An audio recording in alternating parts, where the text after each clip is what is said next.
And good evening. Welcome to Good Guy Sports. I'm Jackson Gerke, alongside our co-hosts Blake Gerke, Mike Roby, and the other BL will be joining us shortly if he can. But if he doesn't, then don't worry, he'll be with us next time we do a show together. But before I get into our sports topics, I would like to welcome back Mr. Kevin, who is our Duke University alum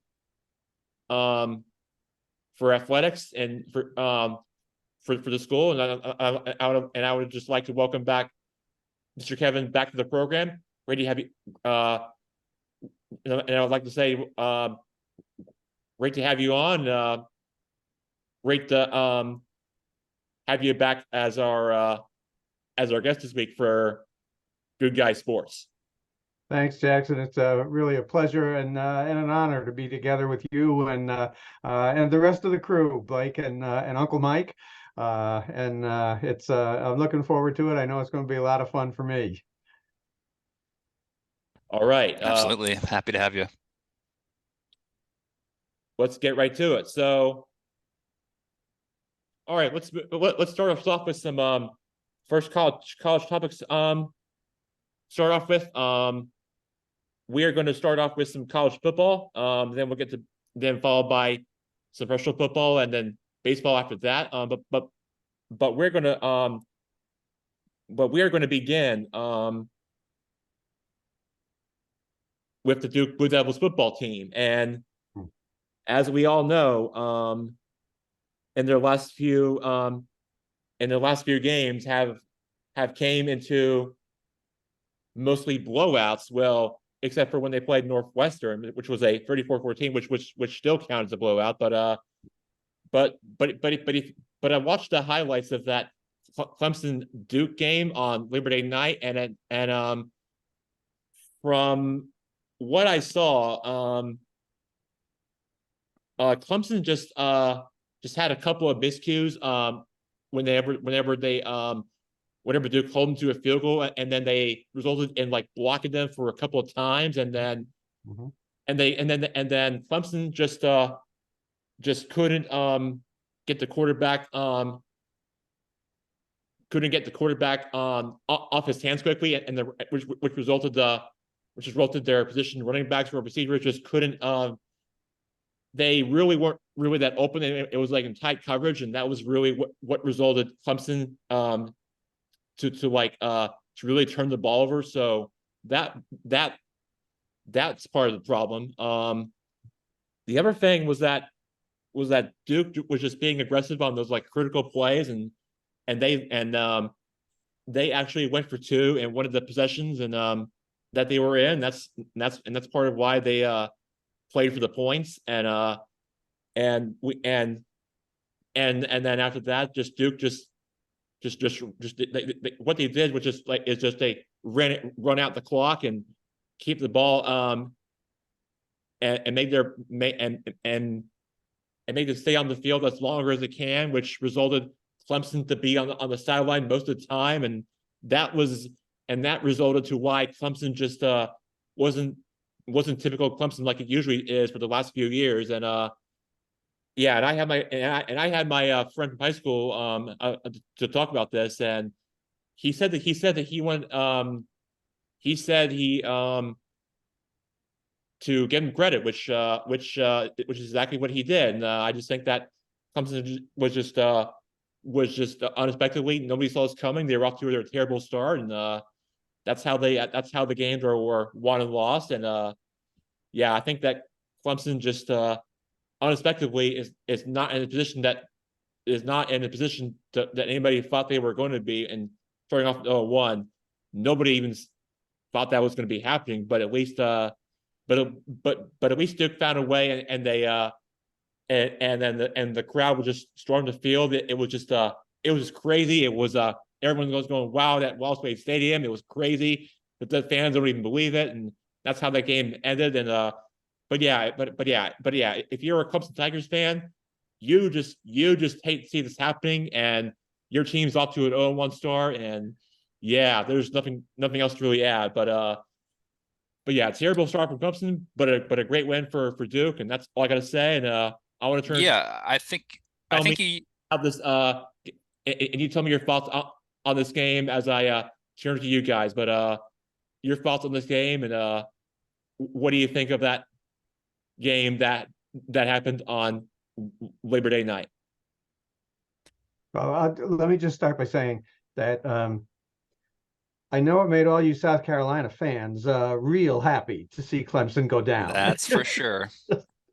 But Blake, I know you wanted to get in. Go right ahead. No, I was just going to say, because we're talking about it before we started as well with, I know Jackson and Kevin were mentioning it. I think you used the right word there, Jackson, with aggressive, where I think it was pretty clear that Duke, once they got into the game, they could sense that Clemson were there for the taking, really. And so, like you said, being aggressive on defense, going for two, really trying to seize the moment. I think Duke definitely did a good job of that, and that's something they've done pretty well up to this point. You know, they're playing with a lot of confidence, I think, right, Kevin?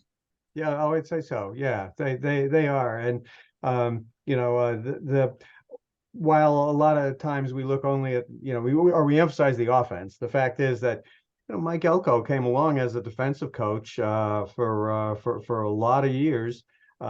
He's brought in a new defensive coordinator from Texas A&M who had worked with him before and all. And I think the defense, which at times is in a bend don't break mode, allowed Clemson to get inside the red zone on several occasions and come away with nothing. Part of it miscues on the part of Clemson, but you never know when some of the miscues aren't forced by virtue of really good defense. I think, and then on offense, you're right. They were aggressive, but on the one hand aggressive, on the other hand playing within themselves.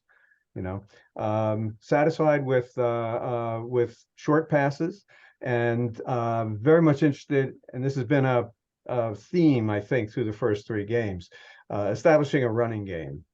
And the irony, of course, is that on a couple of occasions, the best runner on the field for us happens to be the quarterback, number 13, Riley Leonard, who is I think an extraordinary athlete and all.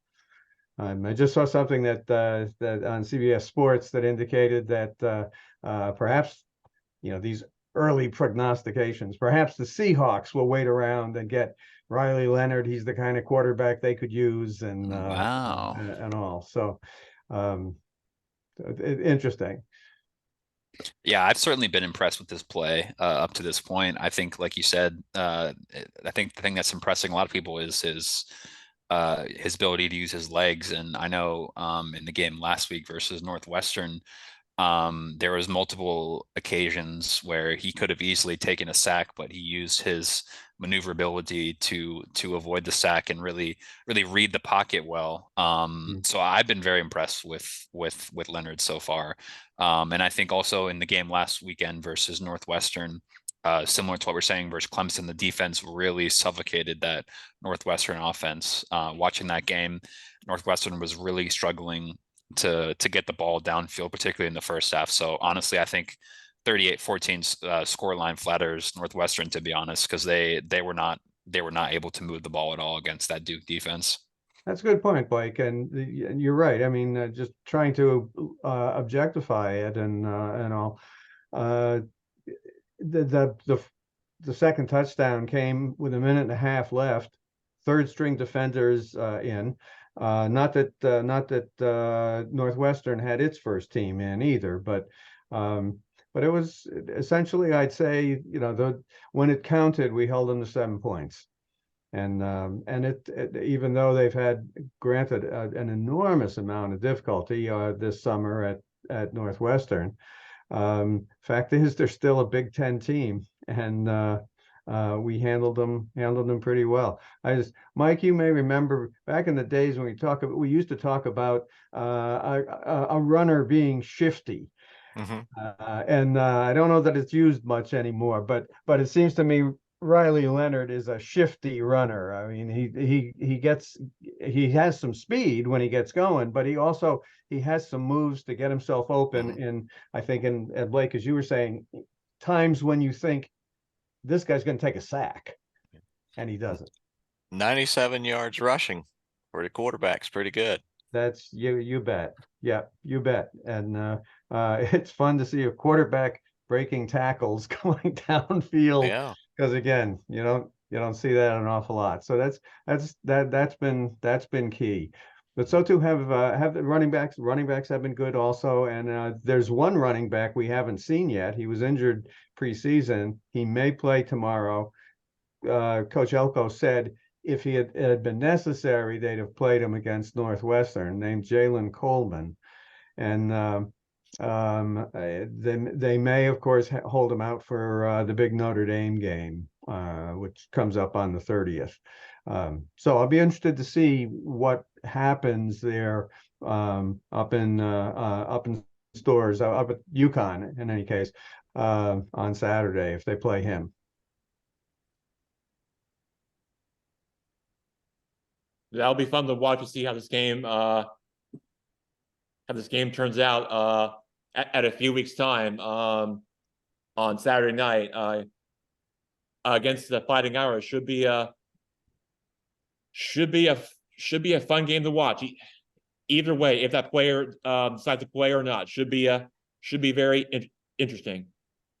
Yeah, I think that that'll be what 5 games into the season, and to go back to the Clemson game, and I don't just want to dwell on that, but if we go back to the Clemson game, and when I was giving tours that day over in Cameron to a lot of people wearing Clemson orange, I was saying that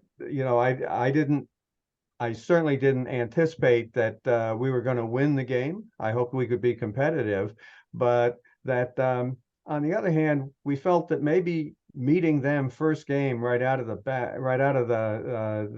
from the start was a good place for us to be.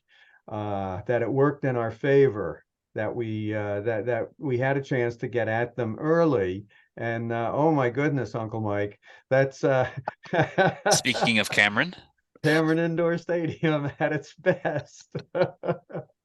Section 17. Yeah, beautiful. That's right. Beautiful. Yeah. No, I think Eye-catching.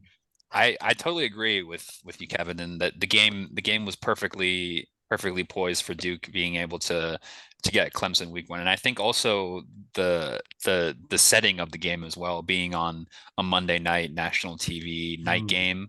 I think the atmosphere really played into Duke's advantage as well. So yeah, I mean, I think we'll probably be talking about that game all season, given it's a very historic victory for Duke. So I think we'll be talking about that one for a long while, actually. Well, let's hope that Notre Dame gets beat up when they play Ohio State this Saturday. Yeah, they'll be coming limping in to play Duke the following week. We would like that. Speaking from Durham, I could say. Jackson, is that one of the games you wanted to cover on today's college slate? Was Notre Dame Ohio State? I do. And Huge. Let's talk about that game right now. Actually, I mean, yeah, College Game Day's there out in South Bend. The game taking place. If this game will be under the lights, which would be a top 10 matchup, probably for marquee matchup that college football has seen for this season. It should be a fascinating game to watch against 2 unbeaten teams going at each other in a game like this. I think of Miami, the Hurricanes against the Notre Dame Fighting Irish coming into South Bend, Georgia versus Notre Dame. The last time that game has actually happened, about back in 2017. And then Clemson on the road against Notre Dame is also one of those. Also happened to be one of those games.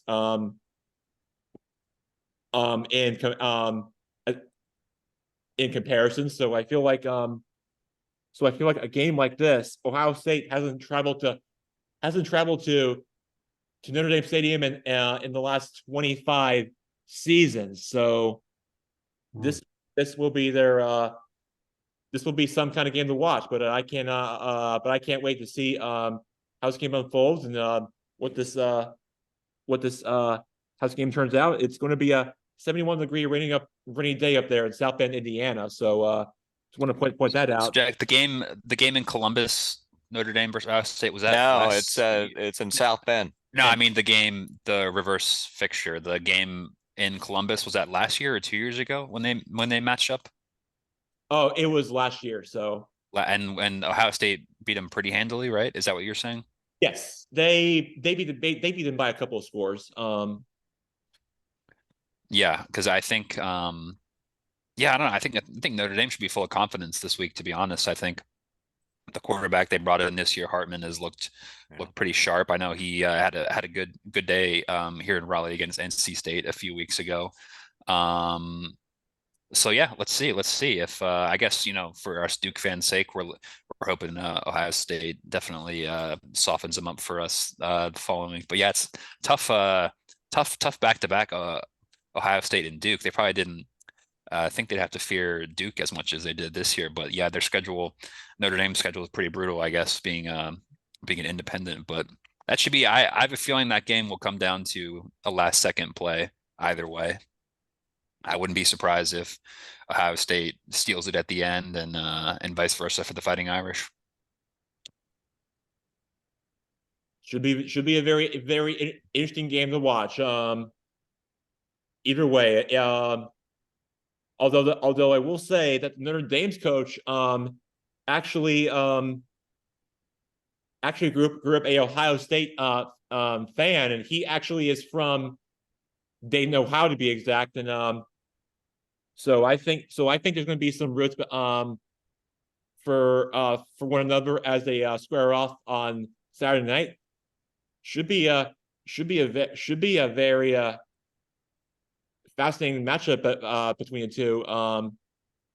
Once those teams both kick off on Saturday on this coming Saturday, should be a great matchup to watch. Yeah, probably the marquee game of college football this weekend, I think. Yeah, probably the biggest matchup of the season so far, right, Jack? I agree. Yes, definitely by going off of rankings, right? Yeah. Well, you got Mississippi visiting Alabama, number 15 versus number 13. You might have thought that was the biggest game of the season, but the way Alabama's going, wait, Mike, you said Alabama, but you didn't say the top 10 or top 5 ranking. You must have the ranking wrong for Alabama. Did you read that right? Yeah, they're 13. You're looking at Alabama A&M, or? Well, I mean, when's the last time we saw this? It's been a while since we've seen Alabama outside the top 10, right? When was the last time so early in the season you got a must win for Bama? Jeez, Clemson, Bama. I think we call that unfamiliar territory, Blake, in the business. When's the last time Alabama and Clemson said they wish they were in Duke shoes? It's been I wish we were playing like Duke, is what Alabama and Clemson are saying right now. Yeah, exactly. I think like that could have been sometime in the 1930s. Although when it maybe that and then that short period of time when we had Steve Spurrier coaching for us, maybe that was. Jackson and I can relate as South Carolina fans. Jackson and I can relate to a good Steve Spurrier. Yes, I know my compatriots here. Yeah, I know you could. He showed up. He showed up for the Clemson game. Yeah. The last time I think we beat Clemson at home in Wallace Wade, he was the head coach. I've got a question. You know, I'm watching Duke, and who did they play? They had a big game against, was it Washington? Northwestern. And I'm thinking, man, they just had a great victory over Clemson, and they're playing Northwestern, and the fans weren't there, and I was so upset and disappointed with my Duke fans that show up for the basketball games, and here they are doing great in football. I was was something else going on? Was there a big lacrosse game? What was going on in Duke that Was day? Taylor Swift in town? That certainly would have explained it.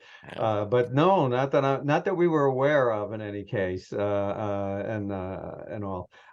This has been an ongoing problem for Duke, Blake. It really has. There was a major renovation of the stadium, and increased the capacity from about 34,000 to 40,000. Some of them were specialty seats, suites and things. But it has really been a struggle, even when Cutcliffe started to bring us back in 2012, 2013, 2014. We could get good attendance for certain games. But to tell you the truth, the good attendance, for instance, the Notre Dame game is sold out.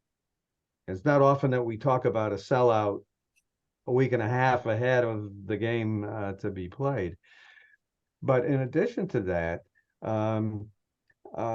we depend on an awful lot of the people in the stadium wearing the other colors instead of Duke blue. What was so much fun about the Clemson game was we had a lot of students show up, but there again, it's been a real struggle to get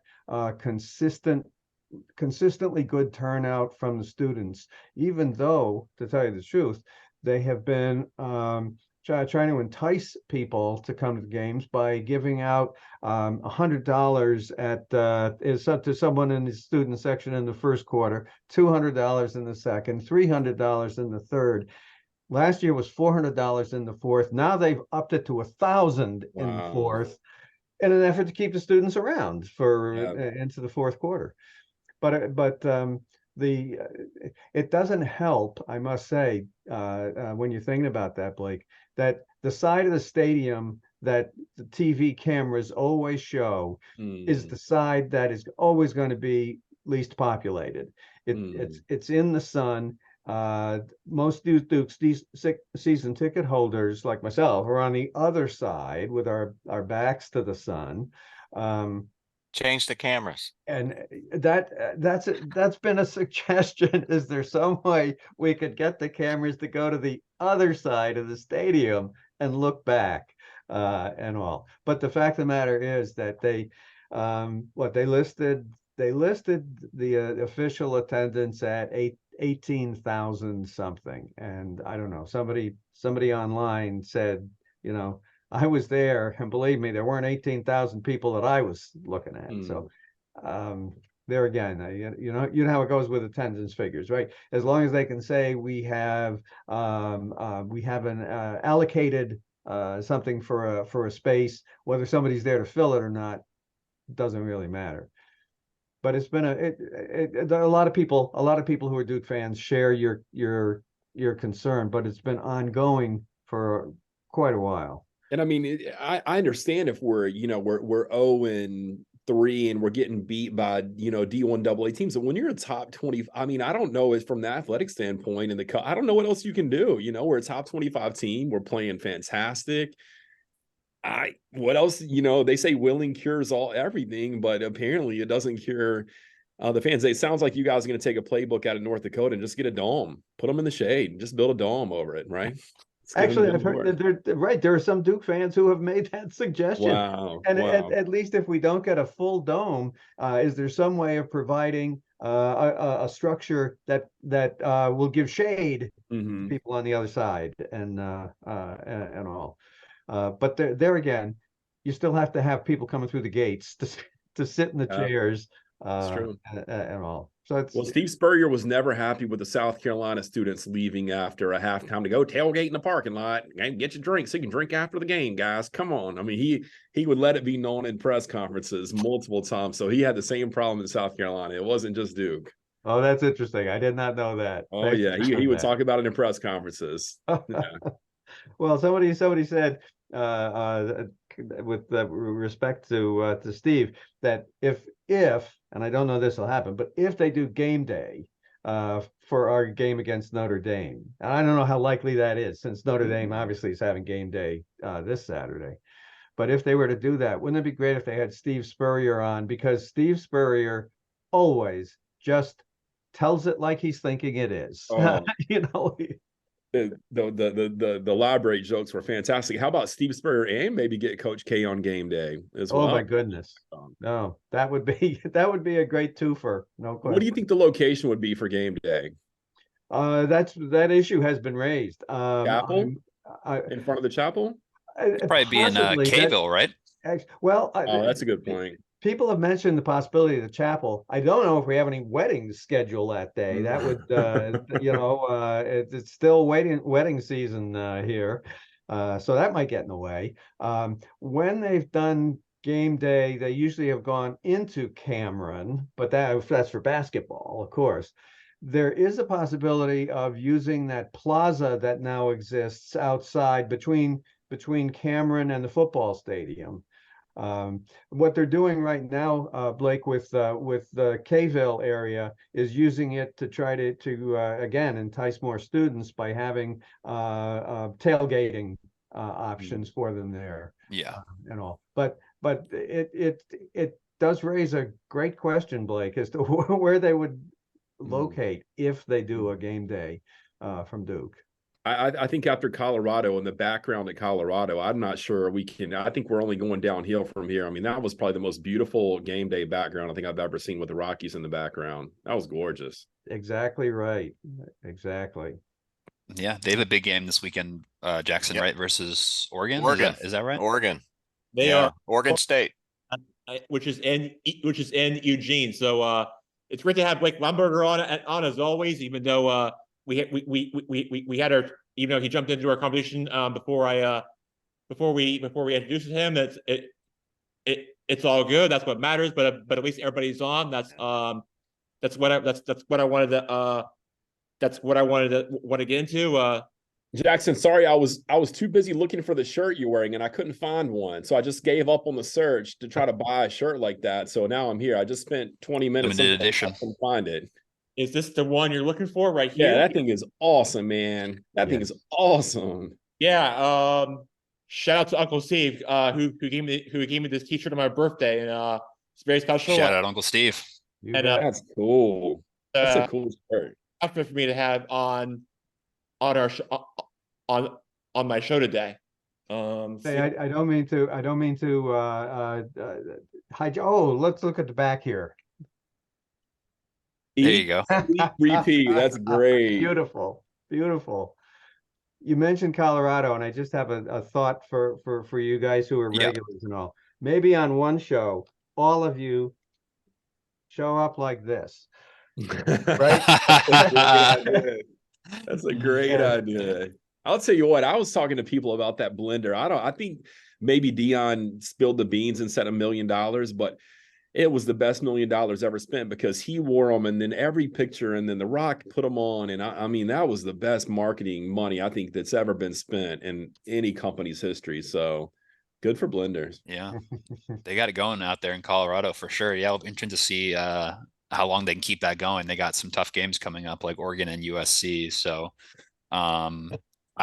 I think asking them to replicate what they've been doing away at Oregon is a big ask, but I'm not going to doubt Dion. You know, he's gonna prove me wrong. So I'm not gonna bet against him. Blake, here's my question. Phil Knight has made it publicly clear that he's willing to spend, last I heard maybe 7 years ago, $10 million a year on a coach if they could get him a national championship. The number's probably going up by now. My question, everybody jokes about players in Dion's ear. It's the worst nightmare to see their player talking to Dion. My question is, what is Phil Knight going to say to Dion? I know he's got a contract at Colorado. My question is, Phil Knight, I don't think there's a number Dion could give Phil Knight high enough if he would be willing to bring all that talent, bring his name. I don't know. I'm just saying, let's look at Phil Knight and Dion have a conversation in order. That's really interesting, actually. I didn't think of that. Yeah, that's some good conspiracy theory there. Yeah, because he definitely would fit the bill of like big name coach that like a big flashy school like Oregon would do. So yeah, that's a good theory. Yeah. I wouldn't miss the cowboy hat on Dion though. That's a look I can get behind right Maybe there. he could find something else, something Yeah. Oregon Duck related to wear. When he came to play for Washington, he showed up in his first press conference in an all maroon suit. He's a man of style. Florida State color, right? Washington's Well, burgundy and gold. That's right. So he showed up, Same, but same yeah, color. Yeah, very nice. same color as Florida State, who goes to Clemson this weekend. Yeah, I guess that game maybe not as big of Not implications as we thought if they're both undefeated. Still a big game in the ACC nonetheless, Yeah. though, I think I think historically. that's right. It's a big ACC game, no Yeah. question. Yeah, for sure. Yeah. So we'll get to other sports topics in a second, so we got some time before we call it for a day which we'll get to in a second. But the good news is we have plenty of time. We will talk some more sports topics to get it into before we call it a day. But before that, we are going to talk about the surprise teams in the NFL. We got the Eagles, Cowboys, Commanders, Saints, 49ers, Ravens, Dolphins, and Falcons at 2-0. Now the surprise 0-2 teams that you're probably wondering that they have high expectations of the season, but then somehow they're wondering why are they 0-2. Those teams would be the Patriots, Texans, Panthers, Vikings, Bears, Cardinals, Chargers, Broncos, Bengals. Blake Gerke, your reaction and your thoughts to those teams that are off to some starts that are 2-0 and 0-2 unexpectedly. Your reaction to that, Blake? I am shocked that mostly that the Falcons are 2-0 is my most of my bemusement. I watched most of both of the games. They're both on local TV in North Carolina because they're playing Panthers week 1. I think and to give credit to the Falcons, I think the reason they're 2-0 right now is mostly because of the defense. But coming up in Bryce Young's first ever NFL game at home, Panthers were in that game for a while, so that's fair enough. I'll give them credit for that. They made it difficult for Bryce Young in his first game. It's expected, like a rookie quarterback first game. It's not going to be pretty. And then week 2 versus Green Bay, that was actually a pretty impressive win. I think Green Bay is like a sneaky good team this year. They definitely have a chance to win that division because I don't think it's going to be as competitive with Chicago looks pretty bad. Minnesota doesn't look great, and Detroit. So yeah, Falcons 0-2. I don't think they'll be able to keep it up. I'm not 1,000% convinced with Desmond Ridder. I have to give him credit because he's winning football games, and that's all they're asking him to do, obviously. But yeah, I think it's early to start crowning teams, and particularly in that division, right? With you mentioned Atlanta, New Orleans, and Tampa are all 2-0, and I think people thought before this season that might be the worst division in the NFL. But like we said, a lot of that is matchup dependent. Tampa had a good win versus Chicago last week. Chicago looks pretty bad. I'm not sure what's going on there with Fields. But yeah, I think we have clear favorites. Dallas, San Francisco, for example. Miami's look great. Those be like the 3 teams that I would pick out that have caught my eye. NFC, apart from Dallas, San Francisco, a bit more wide open. So I think if you're a fan of a team like I am, or kind of am, with the NFC South, you got optimism because that division's up for grabs so far. Now, I'm hearing some multiple reports that the Panthers are not expected to start Bryce Young to play against the Seahawks. So, Blake Rumberger, you are on Is that an injury related, Jack, or what's the reason? I think it's the coach's decision. Really? It's not that must be injury, no? Yeah, it's something to do against he's something to do with injury in a second straight practice, something to do with his ankle. So that's probably the reason. Yikes. Mm. Not the best start for him so far in the NFL, has it been? Especially for Blake Weber, who's on the ground in the Charlotte area, which he currently resides, although he works at Gardner Webb, which is about an hour and a half away from where he is. So You gotta be dialed in, Jackson. you have any so do you like have any any thoughts on where Bryce Young's starting of his playing career is at so far? Jackson, we got some bad juju in the Charlotte area. The Panthers team, I went to watch the MLS team last night, Charlotte FC. They were up 2-0, ended up tying the game in stoppage time. Gardner Webb soccer team went from top 25 to getting beat by Clemson, I think 6-0. But I need to phone a friend. I think his name's Uncle Mike. I must have misheard you and say that Washington was 2-0, and you might have even said they were going all the way. There's no way the Washington football team is undefeated. Did I hear you right? Yeah, well, they are 2-0. Winners. Not with our Big riverboat W. run. Against the odds, yeah. Taking our coach and everything and working magic with Riverboat Ron up there. Yeah, man, just throwing the dice, man. I'm Coming happy. up. I couldn't be more happy for you, Mike. They're It's- going all. I'm going to call it. They're going all the way. Super Bowl. Well, this weekend's going to be the big test with the Bills in town. Oh, wow. I will say I have Josh Allen on my fantasy football team. So because of that, I'm not allowed to speak on this matter anymore. Hey, listen, Uncle Mike, all I say is just wait until you play Philadelphia or Dallas before we get too excited, because Well, yeah. to me that's an 0-4 stretch right there against those two teams. I'm sorry to say. You could be right. I'm counting 4 losses there, You know, unfortunately.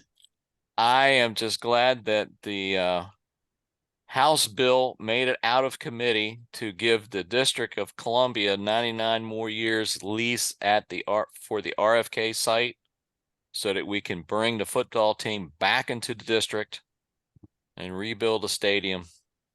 So everything's looking good for DC sports. And the Commanders coming off of behind by like 3 touchdowns against the Broncos out at Denver and coming back and winning that game. Then Russell Wilson had I saw that highlight. It was Russell Wilson. That was an incredible catch that Russell Wilson made at the very end of that game, and then he could have tied it at the end of regulation. Instead, they just came up short, and that's how the margins are, especially if you're Commanders, Uncle Mike. But at least you guys survived this game. That's what all that matters. Hey, winning solves a lot of things. Mike, are you saying that if that happens and they move back to DC, does that mean the Jets and the Giants will have to start playing in New York? Will they have to move back to New Jersey? Well, they should. I mean, otherwise they should become the New Jersey Jets. Or one thing I want to one other team I want to throw out there. What about the New England Patriots playing in Boston instead of Foxborough? Wouldn't that make? Yeah, that would make. Do you know? Speaking of the Commanders, you know who's throwing out the first pitch tonight? The new owner of the Commanders have thrown out the first pitch for the Nationals. Very nice, Josh Harris. Josh Harris is going to be throwing out the first pitch. I bet you wish he bought the Nationals too. I'd rather have my bobblehead. Yeah, that's fair. Bobblehead. That's what you and Aunt Lori like to collect. You being you and your bobbleheads. Yep.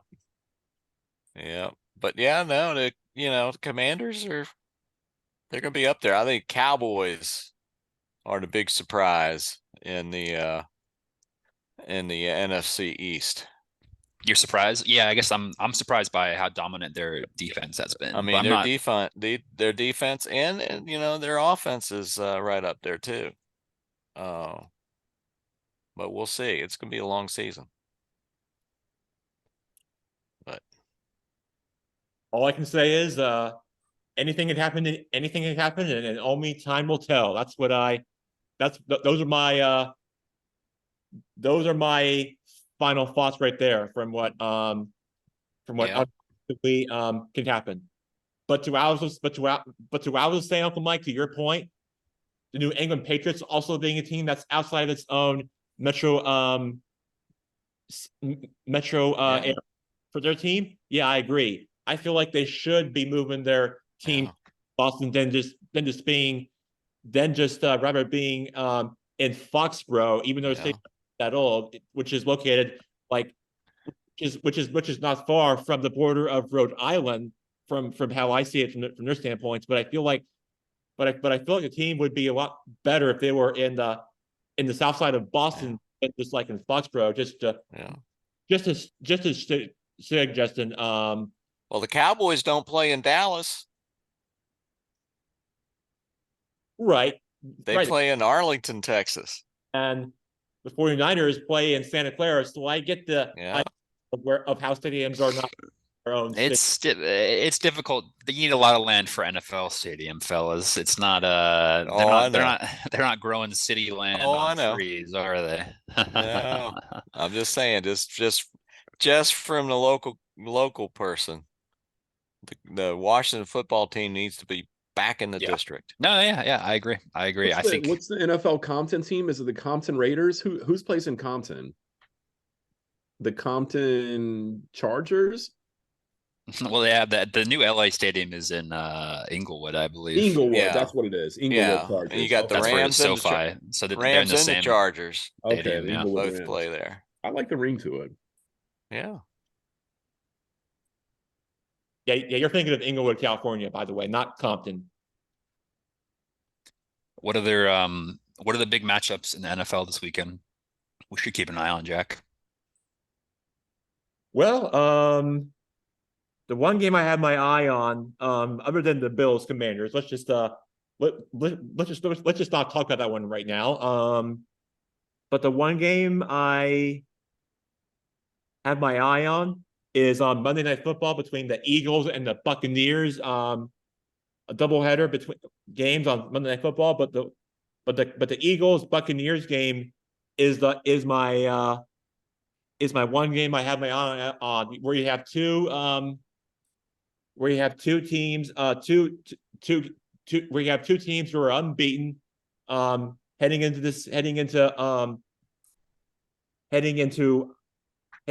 into week 3. You have Jalen Hurts going up against Baker Mayfield and against the Eagles defense.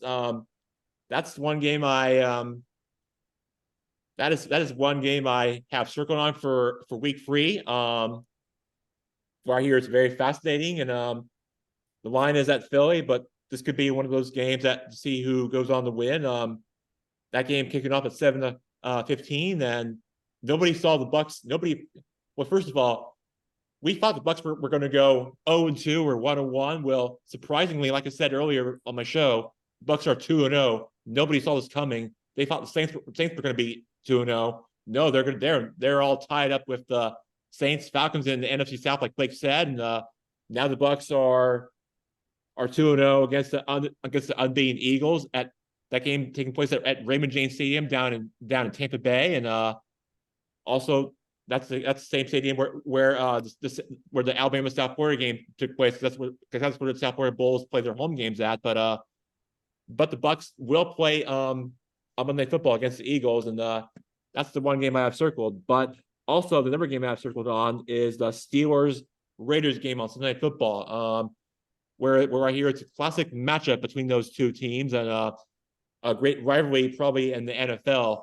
when it goes years back, probably into the 70s. And that's one of the games I also want to The Steelers will win with another immaculate reception.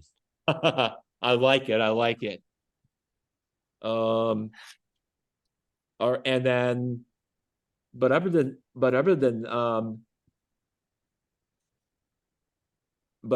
that,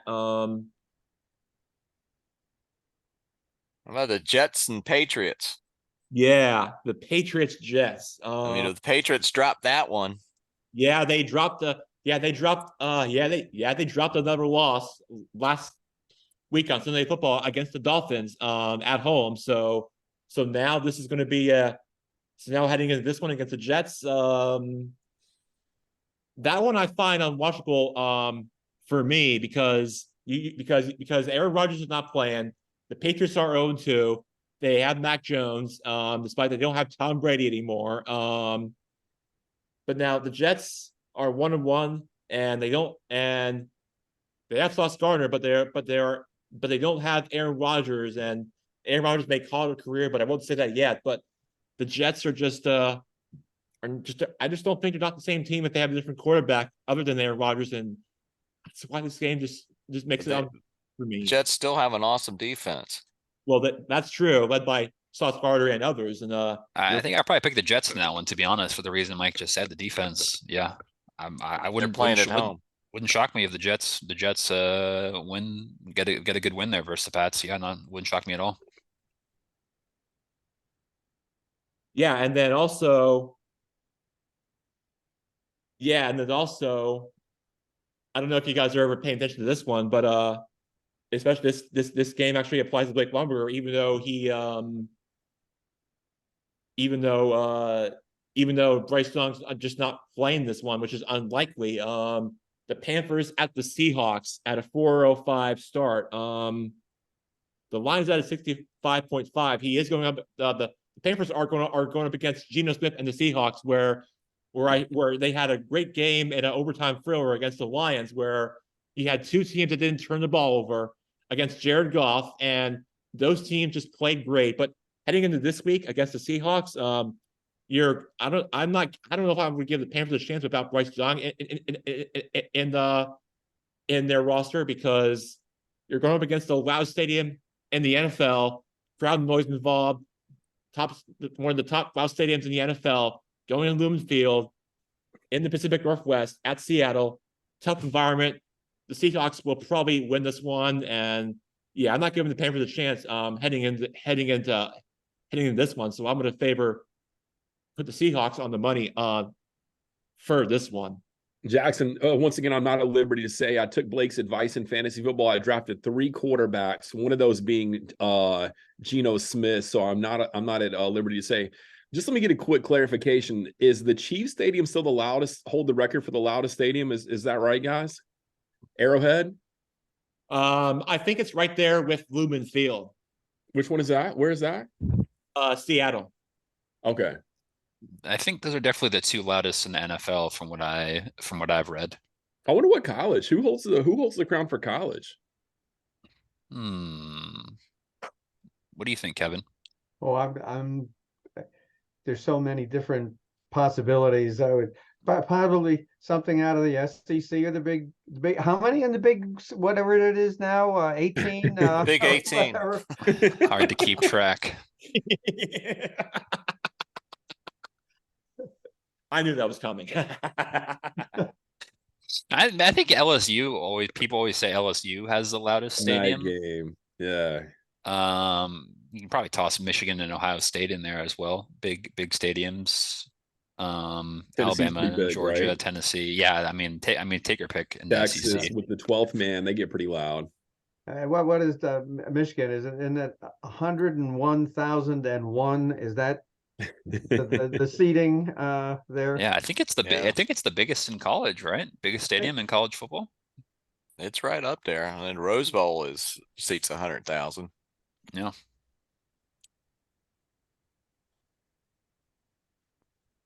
Do you want to shift to finish off with baseball, Jack, for the last 10 minutes? Yes, we're gonna top it off with Uncle Mike's topic, which is big baseball. Yes, that's right. Crack of the bat. I know nothing. Yeah,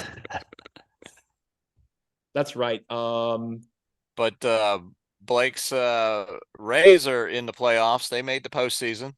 Oh, right. How about that? Yeah. So they're still technically alive for the division, but looks like Baltimore's going to wrap that up, no? Well, Baltimore's up 2.5 games. But So secure the wild card no matter what. Is that They've what we're secured saying? the wild. Yeah, neither team has won the division, but both teams have secured a spot. They're guaranteed a spot in the postseason. And the Braves secured last night or this week? This past division? week, last Okay. week, they secured the division, and the Dodgers have secured the NFC, the National League West, So why are the Braves still hitting so many home runs if they've already secured the division? because they like home runs. Because we're good at it. Because the other pitchers stink.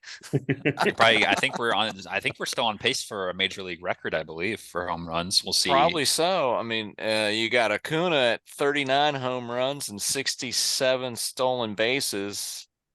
Well, yeah, he's not gonna stop because he wants to win the MVP, right? Yeah, now he's gonna surpass 40 home runs, and he's probably gonna surpass over 70 stolen bases. It's crazy. That in itself is a record. He's creating his own categories now. He is. Yeah. So, they're fun to watch. But getting back to your Rays, I mean, one of the things I was just reading today is the Tampa Bay Rays have got one of the best bullpens going into the postseason. And like you said this whole time, it's pitching, baby. And who gets hot at the right moment? Who gets hot? Yeah. Yeah. And the thing that I didn't realize until a couple of days, the Orioles, they don't have anybody on their team that's gone through the postseason. Wow. They have no postseason experience. That's crazy. So that's a big, just don't tell them they're in the playoffs then. Just tell them still the regular season. Exactly. That's a big just treat it like a regular series, But then you got the Braves that got some good pitching. And you go into playoffs, you really only need 3 starting pitchers. Put the 4th and the 5th guys in the bullpen. As relievers? As relievers. You really only need 3 starting pitchers. I mean, so it's a whole new game. I don't know who the pitcher for the Braves is, like a shorter guy with a mustache, but man, he was mowing people down. He was striking out. Spencer Strider. He's been unhittable this year. Yeah, he looks good right now. He's pitching Sunday. Fried's on the mound today. Morton is pitching tomorrow night. Okay. But yeah. All right, we'll see what happens with the Rays.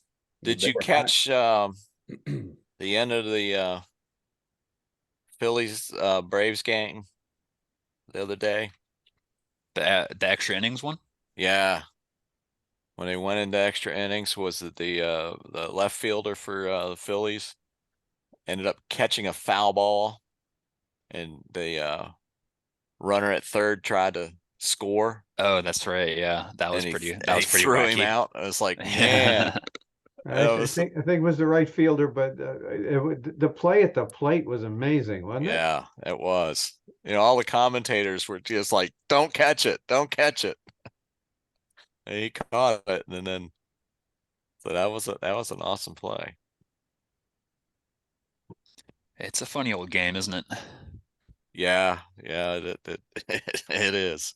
I was driving back from Fredericksburg last night or yesterday, and I turned on the radio, and it's like the Nationals were up 12-1. I was like, what?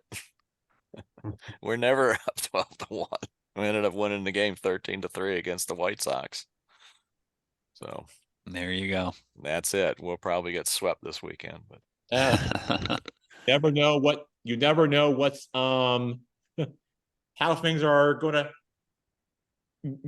to turn out in this crazy little game. That's exactly right. But one thing I know is I will get my bobblehead. So the game tomorrow night is a bobblehead giveaway? It's a bobblehead giveaway. What is the bobblehead? Keeper Ruiz, our catcher.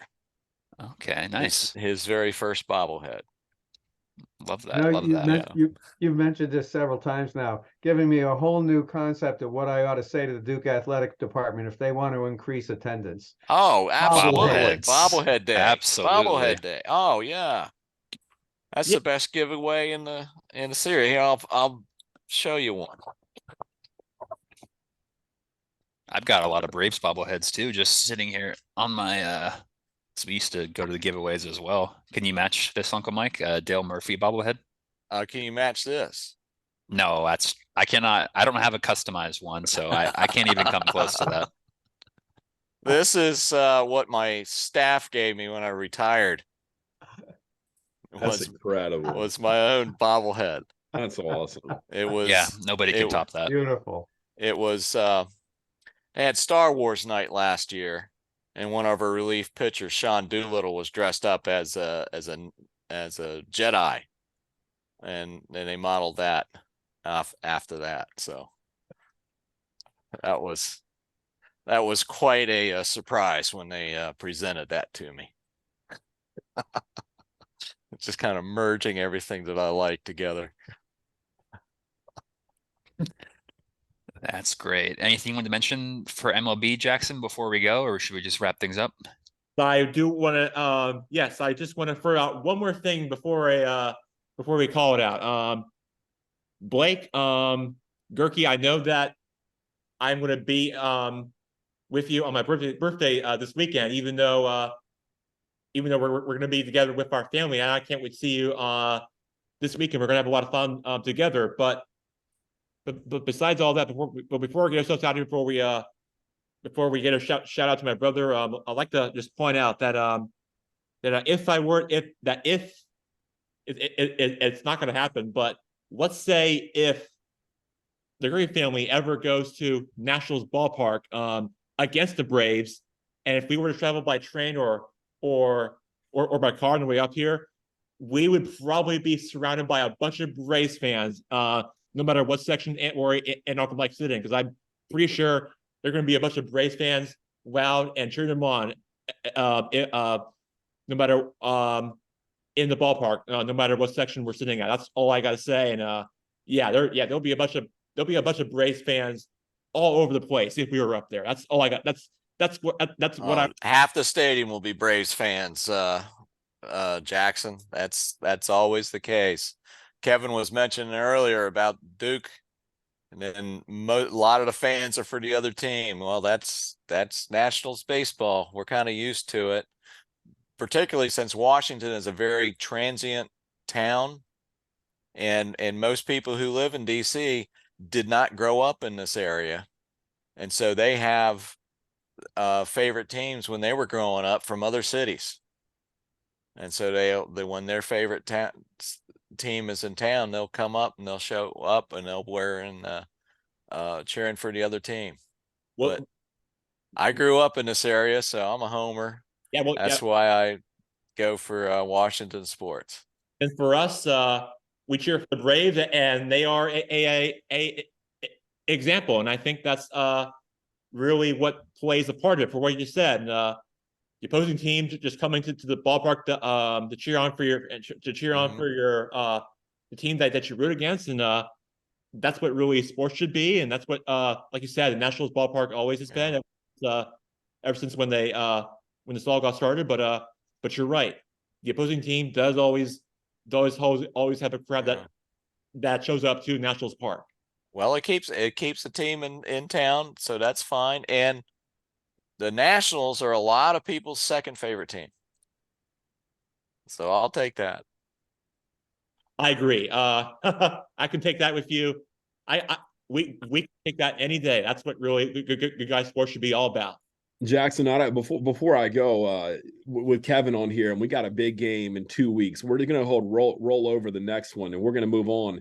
But we're going to hit a marketing experience that's out of this world. We're going to talk about the Devil Dogs. Okay, so they're the underdogs against Notre Dame, and they're the Devils.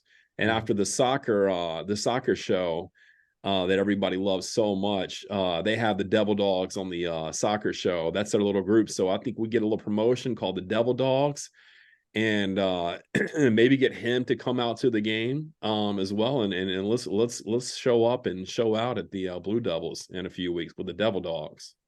That's a great idea. Thanks. All right, I'll take that along with the bobblehead concept. And Devil Dog Bobblehead Day. Devil Dog bobbleheads. There we go. There we go. Ted Lasso. Here we go. All right. See you guys. See you. way to wrap up Good Guy Sports. Mr. Kevin, it was great to see you. I hope you come back on very soon. Thanks for my show. It was marvelous being part of it. Thank you, Jackson. Absolutely. Mike, great to have you. We'll talk to you soon. Blake Romberg, great to have you on. And thanks for coming on Good Guy Sports. I'm signing out. Great to be with you guys. And we will talk to you soon. Great. Okay. Bye. Good night. Good night. Yeah. Take care, guys. Bye-bye. Bye.